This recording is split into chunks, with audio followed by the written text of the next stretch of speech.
Nesse vídeo, vamos apresentar para vocês o nosso trabalho sobre condução no xilema. Porém, antes de tudo, nada mais justo do que fazer uma breve explicação sobre o xilema e sobre o transporte de água no corpo vegetal, que são os pontos-chave para a experiência. O xilema é o principal responsável pela condução de água nas plantas vasculares. As principais células que constituem xilema e que realizaram a condução são as traqueídeas e os elementos de vaso. Também são chamados elementos traqueais. São células alongadas, com paredes secundárias, que morrem quando se tornam maduras. Os elementos de vaso possuem perfurações em suas paredes, especialmente nas extremidades. São unidos através desses orifícios em colunas contínuas e longas chamadas vasos. As traqueídeas não possuem perfurações, e sim pontuações, que são regiões mais finas sem parede secundária. Por sua estrutura, os elementos de vaso são mais eficientes, pois o fluxo de água através das perfurações é mais fácil. No entanto, nas traqueídeas, a passagem da água através da membrana evita que bolhas circulem pela planta. Sendo assim, é mais segura para a planta. O transporte de água pelo corpo do vegetal pode ser explicado principalmente pelo surgimento da pressão positiva da raiz e pela teoria da coesão-tensão. A teoria da coesão-tensão explica como a água segue das raízes até as folhas. A água é transportada pela planta da raiz até as folhas por meio do xilema, um tecido condutor. A água entra no corpo da planta pelas células da raiz até atingir o xilema, que transporta a substância para todo o corpo do vegetal. Quando chega às folhas, a água sai dos elementos condutores e passa para o mesófilo das folhas.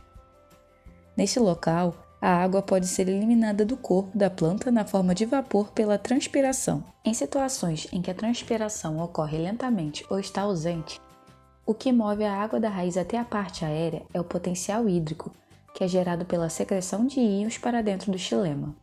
Nesses casos, o potencial hídrico torna-se mais negativo e a água, por osmose, entra no xilema. Essa situação é conhecida como pressão positiva da raiz. Quando a transpiração está intensa, as raízes realizam a absorção passiva da água, sendo esta puxada por meio do fluxo promovido pela transpiração das folhas. Esse fluxo é explicado pela teoria da coesão-tensão. Segundo a teoria da coesão-tensão, a água apresenta-se de forma contínua no corpo da planta, mas precisamente no interior dos vasos condutores, mantendo um movimento contínuo da água do solo para a planta e desta para a atmosfera.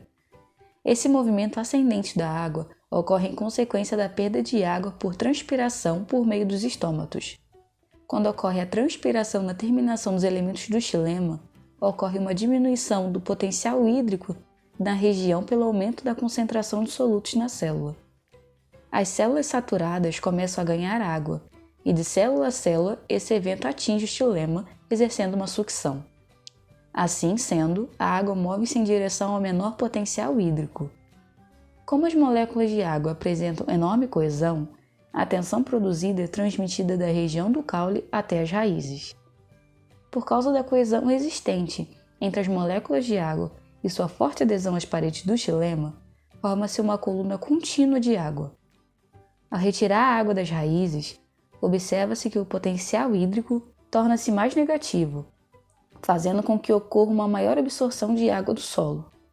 Conclui-se, portanto, que, segundo essa teoria, a seiva bruta é movida pela tensão criada por meio da transpiração.